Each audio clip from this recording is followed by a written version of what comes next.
मुंबई के जिस आजाद मैदान में यह खिलाड़ी चौके छक्के मारता था, अनगिनत रिकॉर्ड्स बनाता था, उसी मैदान के बाहर शाम को यह चाट और पानी पूरी की दुकान लगाता था।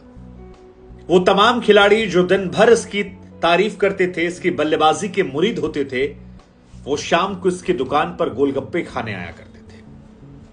आसान नहीं है यशस्वी जायसवाल बनने की कहानी। यूपी के भदोही में एक गरीब या मध्यम वर्गीय परिवार में जन्मे यशस्वी, जिनके पिता आज भी एक पेंट की दुकान चलाते हैं, जो 10 साल की उम्र में क्रिकेटर बनने का सपना देखता है, लेकिन आर्थिक तंगी ऐसी होती है कि लगता नहीं सपना पूरा हो पाएगा। जैसे तैसे मुंबई आता है, एक रिश्तेदार के यहां रहने का बहाना खोजता है, लेकिन रिश्तेदार के यहां इतनी जगह नहीं होती है कि उसे रहने की जगह मिल जाए। शर्त होती है परिवार से कि तबेले में काम करना पड़ेगा, सुबह उठकर दूध बेचना पड़ेगा और उसके बाद जाकर मैदान में प्रैक्टिस कर सकता है। यशस्वी इस बात को मान लेते हैं, लेकिन एक रोज तबेले वाला उन्हें वहां से भगा देता है। कहता है तुम दिन भर खेलते हो और सोते हो, मेरे साथ काम नहीं चल पाएगा। इसके बाद ये खिलाड़ी जाता है, आजाद मैदान के बाहर ही खेलता रहता है, एक टेंट में रहता है।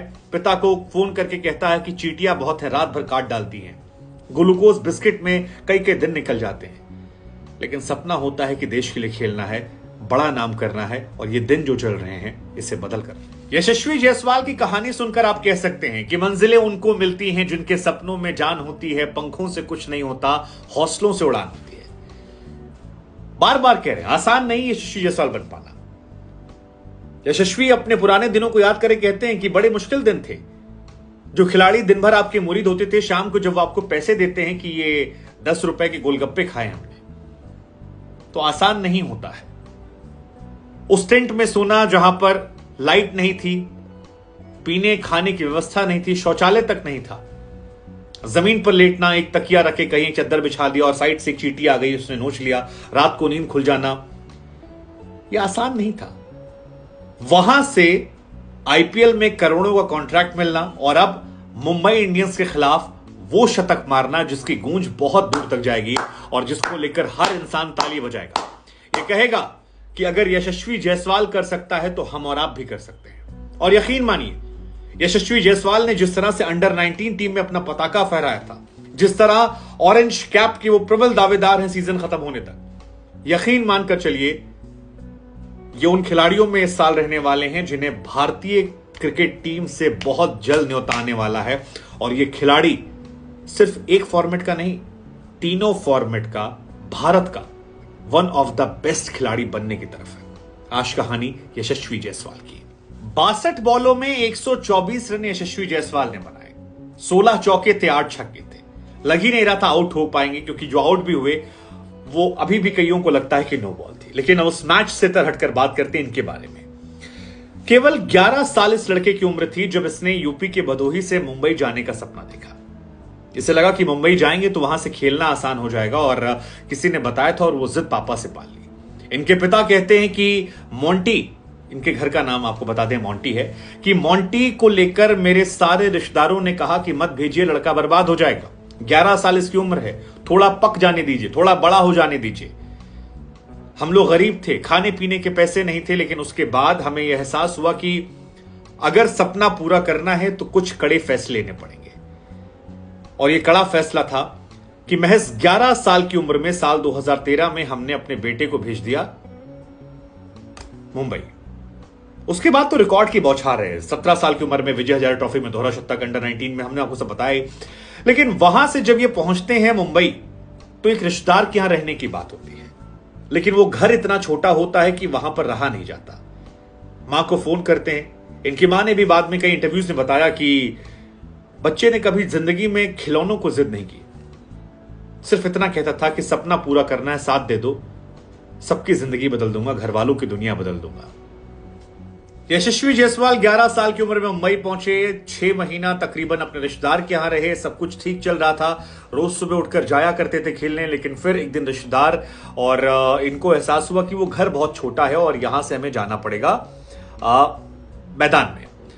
आजाद मैदान में एक ग्राउंड स्टाफ होते थे जिनसे कहा जाता है कि उनकी दोस्ती हो गई, और मुस्लिम ग्राउंडमैन थे जिनसे दोस्ती करने के बाद यशस्वी ने तकरीबन 3 साल का सफर वहीं से तय किया।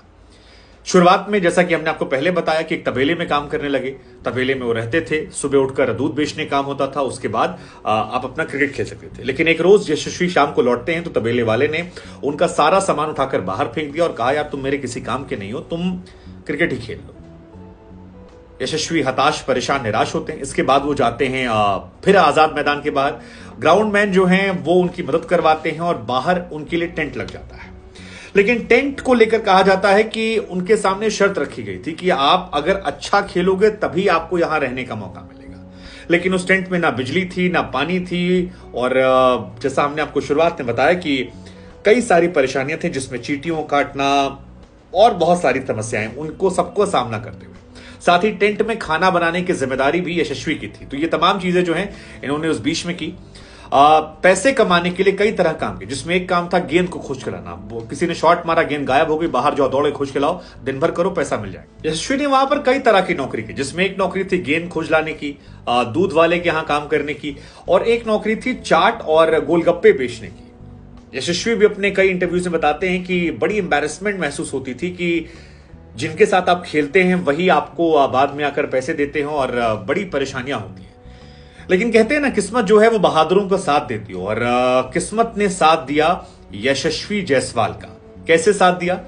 यशस्वी जायसवाल गेंद खोजने काम करने लगे थे बाद में, और जितनी गेंदें जाएं उसको ढूंढ लाया करते थे। यह सिलसिला चल रहा था, तभी एक रोज एक व्यक्ति है ज्वाला सिंह नाम के, उनकी नजर पड़ जाती है यशस्वी जायसवाल पर। वो यशस्वी के पास आते हैं, पूछते हैं कहां के रहने वाले हो? यशस्वी कहते हैं कि मैं भदोही का रहने वाला हूं। ज्वाला सिंह गोरखपुर के रहने वाले थे, और उसके बाद वो उनसे पूछते हैं तुम्हारा कोच कौन सा है? तो यशस्वी का जवाब होता है, मेरा कोई भी कोच नहीं है, मैं यहां जो बड़े खिलाड़ी खेलते हैं मैं उनको खेलते हुए देखकर सीखता हूं और उन्हीं की तरह खेलना चाहता हूं। कहा जाता है कि ज्वाला सिंह को यह बात काफी टच कर गई थी, क्योंकि जब वो खेलने आए थे तब उन्हें इस तरह से मदद नहीं मिली थी, और इसके बाद ज्वाला सिंह ने ही उन्हें नए जूते, किट दिलवाई, और अपने साथ उन्होंने जो उनकी चौल थी उसमें उन्हें रहने दिया। और यहीं से यशस्वी के जीवन में कहानी जो है वो पूरी तरह बदल जाती है। यशस्वी को अब खाने के लिए पैसे थे, किट थी, और सिखाने के लिए एक गुरु मिल गया था। अपने तमाम इंटरव्यूज में यशस्वी जायसवाल ज्वाला सिंह की तारीफ करते थकते नहीं है। वो कई बार कहते हैं कि मेरे लाइफ में जो सबसे बड़ा इंपैक्ट आया है वो ज्वाला जी की वजह से आया है। और कई इंटरव्यूज में यशस्वी जायसवाल तो उन्हें अपना कहते हैं कि मैं उनका एडॉप्टेड बेटा हूं, जिसने मुझे अडॉप्ट कर रखा है। लेकिन ज्वाला सिंह का आना यशस्वी के जीवन में नए नए रास्ते खोलने लगा था, और उसके बाद यशस्वी को दादर यूनियन क्लब ज्वाइन करवा दिया गया। यशस्वी वहां से दिलीप वेंकसरे क्लब में खिलाड़ी के तौर पर खेलना शुरू कर देते हैं, और यहीं से यशस्वी को फिर इंग्लैंड भेज दिया जाता है। आप सोचिए, जो बाहर पानी पूरी बेच रहा था वो इंग्लैंड जा रहा था।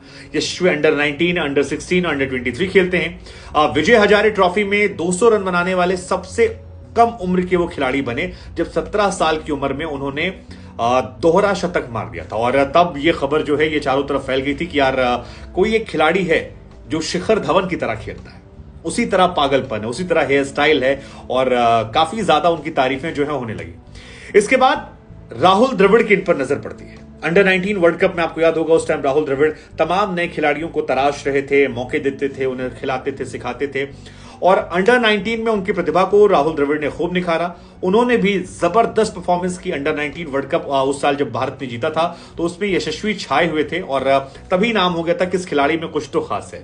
इसके बाद 2020 में आईपीएल में राजस्थान रॉयल्स ने 2 करोड़ 40 लाख में इन्हें खरीदा, और बाकी कहानी आप सब जानते हैं। अंडर 19 वर्ल्ड कप में यशस्वी जायसवाल उन खिलाड़ियों में थे जिन्होंने 4 या 5 अर्धशतक मारे थे, 400 के ऊपर रन बनाया था, और वहीं से इनकी काबिलियत जो है वो लोगों को दिखने लगी थी। सचिन तेंदुलकर ने भी साल 2020 में इन्हें एक बार अपने घर बुलाया था, काफी देर बाद की इन्हें बैट गिफ्ट किया, और उसके बाद जीवन में सब बदलता चला गया। यशस्वी के माता पिता भी कहते हैं कि बेटी की शादी थी, उसमें पूरा खर्च लड़के ने उठाया, सारी चीजें बदल गई और जिंदगी अच्छी है। यशस्वी भी कहते हैं कि अब पैसों की कोई कमी नहीं है, जिंदगी में पैसा खूब आ गया है, अब बस सपना पूरा करना है। और यशस्वी के पास अभी लंबी उम्र है। जिस तरह की वो बल्लेबाजी कर रहे हैं, आज खासतौर पर जोफ्रा आर्चर को जिस तरह से उन्होंने पीटा, एक बहुत बड़े बल्लेबाज की काबिलियत उनमें नजर आ रही है। और कुछ खिलाड़ी मेंटली बहुत टफ होते हैं। सीएसके के खिलाफ भी जब यशस्वी ने रन बनाए थे तब सबने बहुत तारीफ की थी, कहा था कि यार, धोनी ने इनफैक्ट तारीफ की थी, कहा था कि ये यार मेंटली बहुत टफ खिलाड़ी है। और यशस्वी खुद कई बार कह चुके हैं कि धोनी और विराट उन्हें काफी गाइड करते रहते हैं और इसका उन्हें बहुत फायदा मिलता है और उनसे काफी सीख रहे हैं। अब यशस्वी के पास सब कुछ है, सिर्फ काबिलियत को निखारना है। लेकिन ये कहानी हमें आपको सिखाती है, मंजिलें मिल ही जाती हैं भटकते भटकते, गुमराह वो हैं जो घर से नहीं निकलते। इस कहानी की सीख यही है कि यशस्वी कर सकते हैं तो हर कोई कर सकता है। बस वो दृढ़ संकल्प, वो निश्चय, वो पागलपन, वो जुनून, वो जो अर्जुन की तरह एक लक्ष्य दिखता है ना, वो होना जरूरी है। यशस्वी में है